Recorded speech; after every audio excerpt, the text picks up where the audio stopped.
তুংতুং তার গর্ভবতী স্ত্রী সাবিয়াকে অনেক ভালোবাসতো। তাদের এই ছোট সংসারে খুশির কোনো কমতি ছিল না। কিন্তু একদিন সাবিয়ার পেটে ব্যথা করতেছিল। সে ব্যথার চোটে অনেকটা ছটফট করতে থাকে। তুংতুং অনেকটাই ভয় পেয়ে যায় আর তাড়াতাড়ি করে তার স্ত্রীকে হসপিটালে নিয়ে যায়। ডক্টর তখন বলল ডেলিভারির সময় হয়ে গেছে। তুংতুং তো মনে মনে অনেকটাই খুশি হয়ে যায়। তুংতুং তখন তাড়াতাড়ি করে বাইরে গিয়ে অপেক্ষা করতেছিল। কয়েক ঘন্টা পর নার্স তুংতুংকে ভিতরে ডাকে। নার্স অনেকটা মন খারাপ নিয়ে তুংতুংকে বলে, স্যার খুশির খবর হচ্ছে আপনার একটি ছেলে হয়েছে, আর দুঃখের বিষয় হচ্ছে আপনার স্ত্রীকে আমরা বাঁচাতে পারিনি। ডেলিভারির সময় আপনার স্ত্রী শেষ নিঃশ্বাস ত্যাগ করে। এই কথা শুনে তুংতুং এর পায়ের নিচ থেকে মাটি সরে যায়। এক হাতে ছিল তার অবশ শিশু আর অন্য হাতে ছিল তার পুরো দুনিয়া। তুংতুং অনেকটাই কান্নাকাটি করতে থাকে, কারণ সাবিয়া ছাড়া তার আপন বলতে এই দুনিয়াতে কেউই ছিল না। সপ্তাহ কেটে যায়, মাস কেটে যায়, বছর কেটে যায়। তুংতুং এর ছেলে এখন অনেকটাই বড় হয়ে যায়, কিন্তু তুংতুং নিজেকে সামলাইতে পারে না। তুংতুং এর ছেলে কান্না করতে করতে তার বাবাকে বুঝায়, বাবা তুমি আর মদ খেও না, ঘরে খাবার মধ্যে একটি দানাও নেই। এরকম চলতে থাকলে আমরা তো না খেয়ে মরে যাব। কিছু টাকা আমি জমিয়ে রাখছিলাম, তুমি সেটা দিয়েও মদ খেয়ে ফেলেছো। তুংতুং তখন রাগান্বিত হয় বলে, তুই কি তোর বাবাকে এখন শিখাবি? এখন তুই বড় হইছো, যা নিজে ইনকাম করে খা। তুই কি বুঝবি আমার কষ্ট? যা আমার চোখের সামনে থেকে সর। এই কথা শুনে তুংতুং এর ছেলে অনেকটাই কষ্ট পায়। তুংতুং এর ছেলে পেট চালানোর জন্য অন্যের বাগান থেকে ফুল চুরি করে। তুংতুং এর ছেলে প্রতিদিনই রাস্তার একটি কোনায় বসে ফুল বিক্রি করত।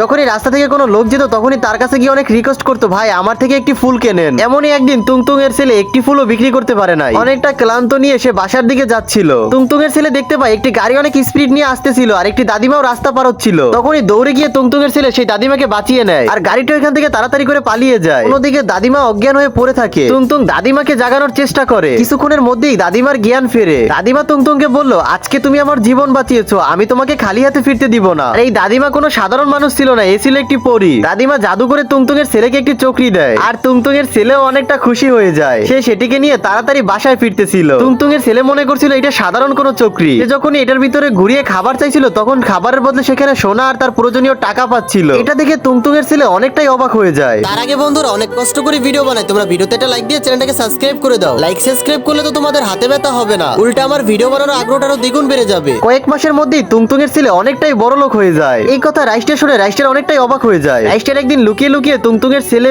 চকরিটি ঘুরাতেছে সেটা দেখে ফেলে আর রাইস্টারের মনে অনেকটা লোভ হয়। পরের দিন রাত্রবেলা তুংতুং এর ছেলে যখন ঘুমাইতেছিল তখন রাইস্টার লুকিয়ে তুংতুং এর ছেলের বাসায় চলে আসে আর তাড়াতাড়ি করে তার সেই চকরিটাকে চুরি করে নেয় আর সেটিকে নিয়ে রাইস্টারের বাসায় চলে যায়। রাইস্টার মনে অনেকটাই লোভ নিয়ে সেই চকরিটাকে ঘুরানো শুরু করে দেয়। জাদুর চরকিটি যখন দুইবার ঘুরায় তখনই তার ভিতর থেকে একটি ব্লাস্টের শব্দ হয়। আজকে চরকির ভিতর থেকে কোনো সোনা বের হয় নাই, বরং কতগুলো অজগর সাপ আর বাদুর বেরিয়ে আসছে। রাইস্টার কিছু বুঝে ওঠার আগেই সাপগুলো তাকে মেরে ফেলে। বন্ধুরা তোমাদের জন্য তো আমি সবসময় কষ্ট করি, আজকে তোমরা এই ভাইয়ের জন্য নিচের এই ভিডিওতে গিয়ে একটা লাইক আর একটা কমেন্ট করে আসো প্লিজ।